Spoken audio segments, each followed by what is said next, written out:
Chelsea Manning has been in prison for nearly 230 consecutive days now. She is in prison because she refuses to testify against Julian Assange and WikiLeaks and aid the US authorities in a witch hunt against whistleblowers. Chelsea Manning is in prison because she is being punished for refusing to toe the line of US imperialism and exposing its war crimes.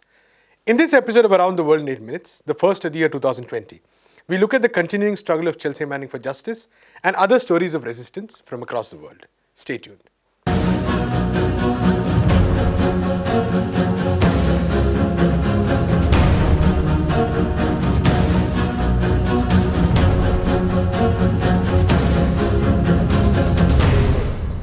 Chelsea Manning has been in jail since May 16, 2019.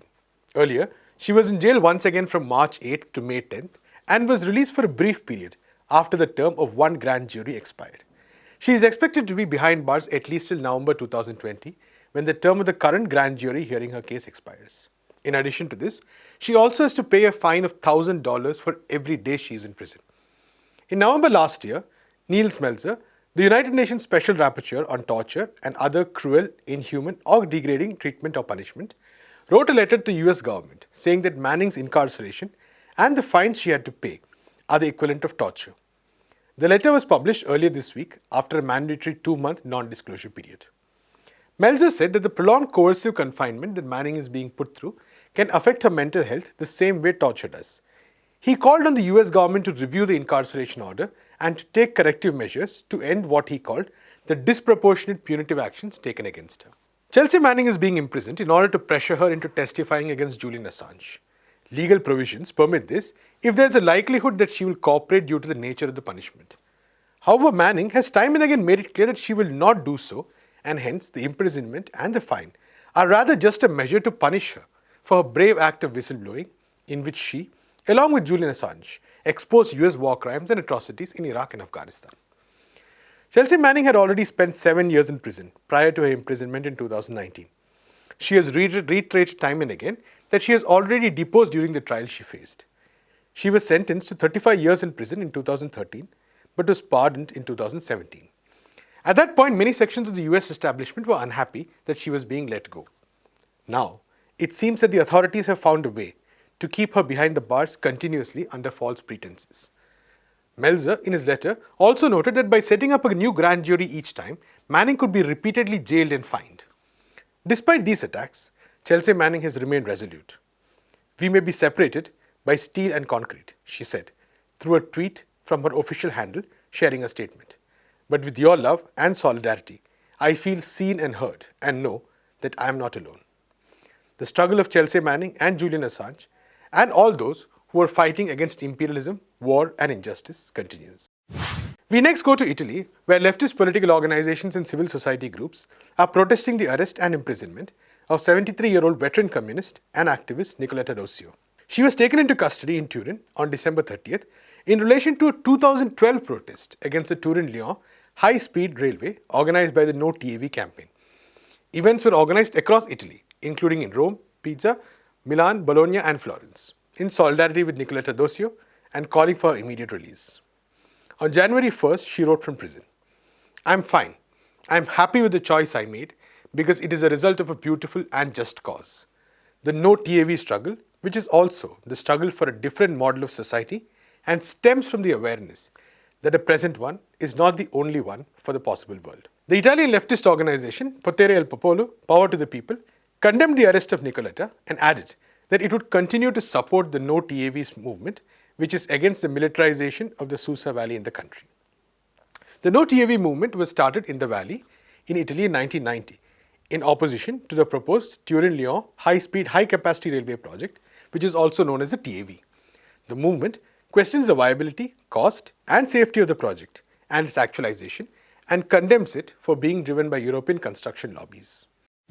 We finally go to India, where protests continue in full swing against the divisive Citizenship Amendment Act, or the CAA, of the right-wing Narendra Modi government.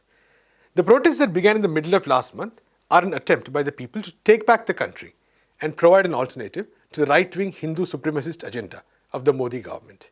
Every section of society in almost every state in the country is on the streets against the attempt by the government to divide people on religious lines. We first bring you footage from a rally by women's and LGBTQI organizations in the capital New Delhi against the CAA.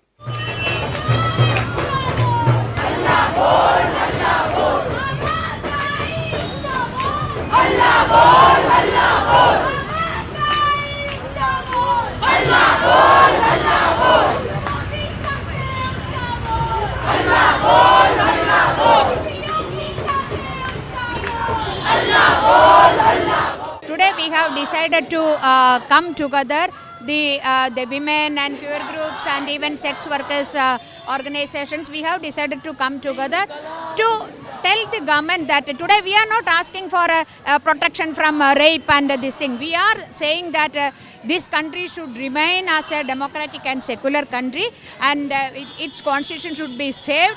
And the CAA is actually against all those values and the constitution itself. And we don't want a theocratic state, we want a secular state. Queer community, they are thrown out of the houses, for instance, and they are thrown out of the houses because of the sexual identity or gender identity. How will they prove the citizenship to the country, right? And also trans people have different names. They change their names. So how will they're going to prove? Secondly, in our neighboring countries, religion is not the only means of persecution. They're persecuted also because of sexual identity and gender orientation. Will they not accept those people who are persecuted? So these are some of the questions that the queer community is asking to the government again and again. And finally, here is a video of a silent protest in Kuttiyadi in the state of Kerala against the discriminatory law.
That's all we have for this episode of Around the World in 8 Minutes. To know more about these struggles and protests, visit our website, peoplesdispatch.org, and follow us on Facebook, Twitter, and Instagram.